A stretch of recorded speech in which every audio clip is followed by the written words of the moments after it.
어제 두 가지 탄식을 보았습니다. 하나는 피조물의 탄식, 그리고 또 하나는 우리의 탄식이었습니다. 그리고 25절입니다. 만일 우리가 보지 못하는 것을 바라면 참음으로 기다릴지니라는 말씀으로 마쳤는데요. 이것을 편의상 이렇게 부르면 어떨까요? 두 겹의 탄식, 피조물의 탄식과 우리의 탄식, 이렇게 두 겹의 탄식. 이어서 오늘 본문 26절 이렇게 시작합니다. 이와 같이. 즉 우리가 참음으로 기다리는 것과 같은 방식으로 다른 누군가가 참음으로 기다리고 있음을 말해주는데요. 이 말은 두 가지 탄식에 이어서 세 번째 탄식이 있음을 뜻합니다. 그렇죠? 혹시 눈치채셨을까요? 바울은 8장에서 탄식을 하나씩 쌓아가고 있습니다. 처음엔 피조물의 탄식을 말했고요. 그 다음엔 우리의 탄식, 그리고 오늘 세 번째 탄식이 등장합니다. 이것은 단순 반복이 아니라 탄식의 범위가 바깥에서 안으로 점점 더 깊은 자리로 이동하고 있음을 보여줍니다. 창조세계 전체에서 우리 내면으로 보다 깊은 곳으로 말이죠. 두 가지를 함께 살펴보도록 하겠습니다. 첫째로 성령께서 함께 탄식하십니다.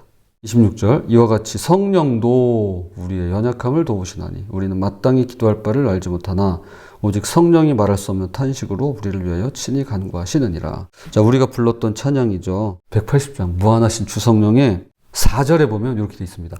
우리들의 연약함 탄식하며 도우사 우리 위에 비소서 보혜사시여. 딱 그 구절이에요. 그리고 180장이 지금까지 우리가 8장 나눴던 내용이 여기에 다 들어가 있더라고요. 여기서 말하는 연약함이 무엇인지를 잘 봐야 되는데요. 이것은 몸에 약한 것도 심지어 믿음이 흔들리는 것도 아닙니다. 우리는 그냥 연약함이 나오면 다 이렇게 생각하기 쉬워요. 보통 믿음이 약하다고 생각하기 쉽죠. 근데 곧바로 이야기합니다. 마땅히 기도할 바를 알지 못하나. 즉 기도의 방향을 모른다는 겁니다. 무엇을 어떻게 필요할지 막막한 상태를 의미합니다. 물론 이것을 믿음이 약하다는 말로 싸잡아서 이야기할 수 있겠지만 때론 청천벽력 같은 소식을 듣거나 황망한 일을 겪게 되면 기도조차 나오지 않을 때가 있습니다. 머리로는 기도해야지 하면서도 너무나 기가 막히고 답답해서 어디서부터 어떻게 기도해야 될지 모르겠는 그런 상태이죠. 저도 이렇게 같이 새로 고침을 하지만 어떨 때는 기도가 참 잘 될 때가 있지만 또 그러지 않을 때가 있습니다. 그러니까 우리 다 겪는 일입니다. 그래서 바울이 말합니다. 바로 그럴 때 성령께서 기도하신다고 말이죠. 26절 말할 수 없는 탄식으로 우리를 위하여 친히 간구하시느니라. 성령은 멀찌감치 떨어져서 우리를 대신해 기도해 주시는 게 아닙니다. 우리 안에 거하시며 우리와 함께 우리를 위해 탄식하십니다. 그렇게 탄식이 세 겹이 되는데요. 피조물도 탄식하고 우리도 탄식하고 이제 성령께서도 탄식하십니다. 오늘 제목이죠. 탄식의 삼중주의입니다. 이 말씀이 탄식 가운데 처한 분들에게 큰 위로가 되었으면 좋겠습니다. 이제 이것이 어떻게 위로가 되는지 그 의미를 말해줍니다. 27절 마음을 살피시는 이가 성령의 생각을 아시나니 이는 성령이 하나님의 뜻대로 성도를 위하여 간구하심이니라. 성부 하나님은 마음을 살피시고요. 성령의 생각을 아십니다. 그리고 성령님께서는 하나님의 뜻대로 간구하시는데요. 그렇게 성령의 간구와 성부 하나님의 뜻이 완전히 이렇게 일치하고 있습니다. 사실 우리가 기도할 때 은근히 불안할 때가 있습니다. 혹시 그런 거 있으신지 모르겠는데요. 지금 내가 하나님의 뜻대로 기도하고 있는 거 맞나? 혹시 잘못 구하는 거 아닌가? 제대로 기도하는 거 맞나? 라는 생각이 들 때가 있습니다. 저는 그렇더라고요. 그런데 나는 불안해도요. 나는 불안정해도요. 성령께서는 정확히 아시고 하나님의 뜻대로 간구하신답니다. 즉 우리가 방향을 잃은 것 같을 때도 뜻을 잘 모를 때도 성령께서 하나님의 뜻에 맞게 이끌어 가시고 완성해 가신다는 것이죠. 성령께서는 정확히 아시고요. 하나님의 뜻대로 간구하십니다. 그러므로 우리는 안심하고 기도할 수 있습니다. 안심하셔도 돼요.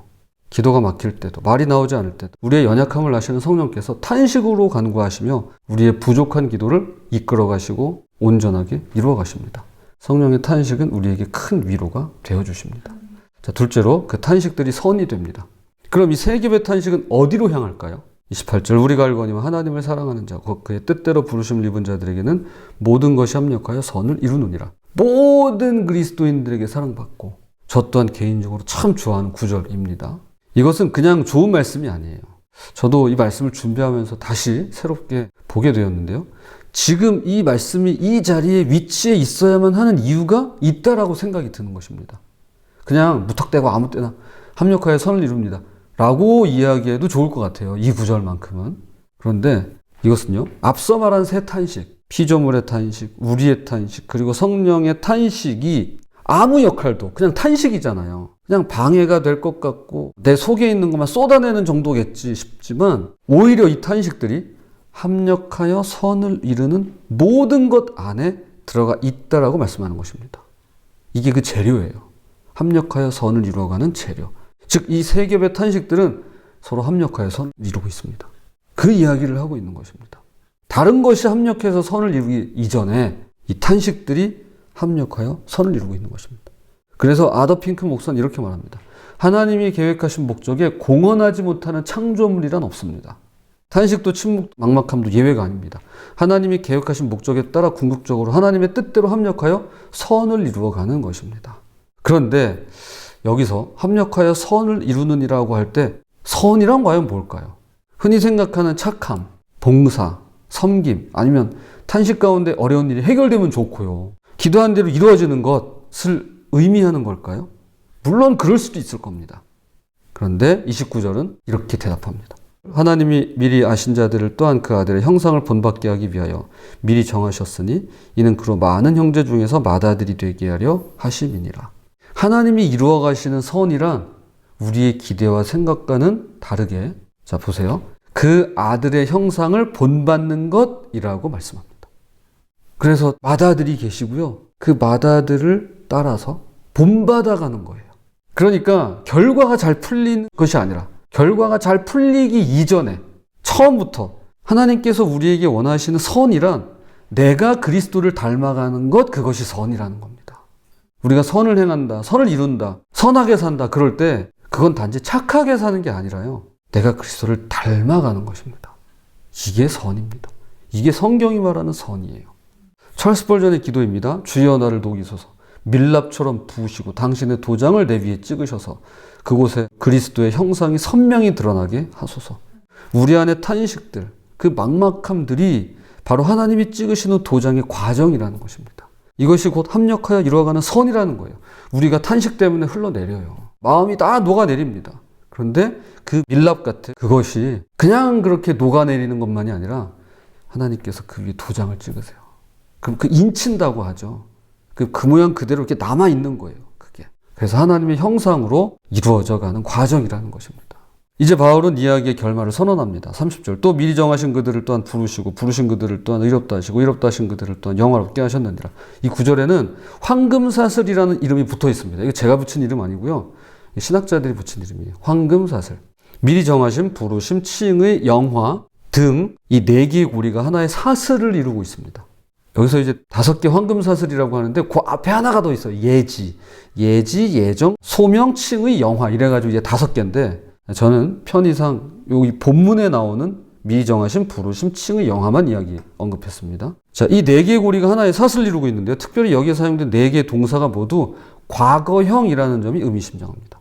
자, 이 얘기는 잠시 뒤에 하고요. 하나님께서는 우리를 위해 써두신 결말이 있습니다. 예정된 자 중에 부르심을 받지 못한 사람이 없고요.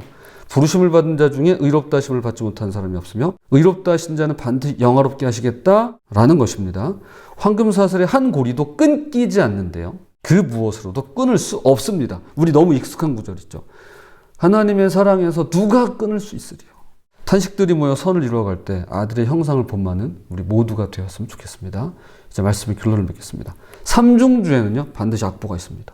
피조물도 우리도 그리고 성령께서도 탄식으로 각자의 선율을 연주하는데요. 그 악보를 쓰신 분이 계세요. 그리고 그분께서 30절에 이미 마지막 음표를 써두셨습니다. 작성해 두셨어요. 바로 영화롭게 하셨느니라입니다. 이게 마지막 음표예요. 그런데 방금 전에 말씀드린 것처럼 이것은 과거형입니다. 아직 일어나지 않았는데 완료형으로 적혀 있습니다. 아직 탄식 중에 있는 이 순간에도 이미 하나님께서는 마지막 음표를 써두고 기다리고 계신다는 것입니다. 하나님의 관점에서는 이 완성된 이야기라는 뜻이죠. 사실 이게 말이 되는 게 하나님은 영원의 관점에서 저 여러분을 바라보십니다. 영원이라고 해서 무한대 시간만이 있는 게 아닙니다. 무한대만 우리가 생각하기 쉬운데요. 이렇게 보는 것도 맞아요. 왜냐하면 과거, 현재, 미래를 동시에 보고 계십니다. 우린 그렇게 못 보죠. 우린 과거를 지나쳐서 현재를 살아가고 미래는 아직 오지도 않았잖아요. 근데 하나님은 과거, 현재, 미래를 동시에 보고 계세요. 이게 차원이 높아져 가면 이게 가능하다고 하는 이론이 있잖아요. 그래서 베드로의 표현을 빌리자면 죽게는 1000년이 하루 같고 하루가 1000년 같은 것입니다. 즉 주님은 전체를 보고 계시고요. 우리는 그 악보의 중간에 있는 것입니다. 미완성처럼 보이는 이 자리가 실은 이미 완성된 악보 안의 한 소절인데요. 그러므로 오늘의 탄식은 비극이 아닐 수 있습니다.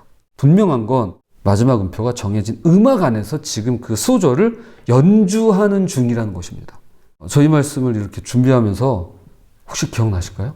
예전에 우리 나눈 말씀 중에 이게 시작이었어요. 성경은 드라마다. 성경은 드라마다 기억나시나요? 그 요한계시록 우리 봤잖아요. 끝은 이제 정해져 있어요. 근데 미리 보기 하고 있는 거예요, 지금. 썸네일을 우리가 지금 보고 있는 중이에요. 예고편 보고 있는 중이죠. 마지막 음표가 정해진 그 악보 음악 안에서 지금 우리는 연주 중이에요. 지금 탄식 가운데 계신 분이 있으실 겁니다. 기도가 막막하고 어디로 가야 할지 어떻게 할지 모르겠는 분이 계실 겁니다. 어제는 그 탄식이 죽어가는 시름이 아니라 소망을 바탕에 둔 해산의 진통이라고 나눴다면 오늘의 탄식은 혼자가 아님을 말해주는데요. 셋이서 함께 울리는 이 삼중주의 마지막은 주께서 우리를 영화롭게 하심입니다. 부디 그 안에서 이루어 가시고 완성해 가실 분을 신뢰하며 각자 주어진 삶을 주의 뜻대로 연주해가는 저 여러분이 되시기를 주님의 이름으로 부탁을 드립니다.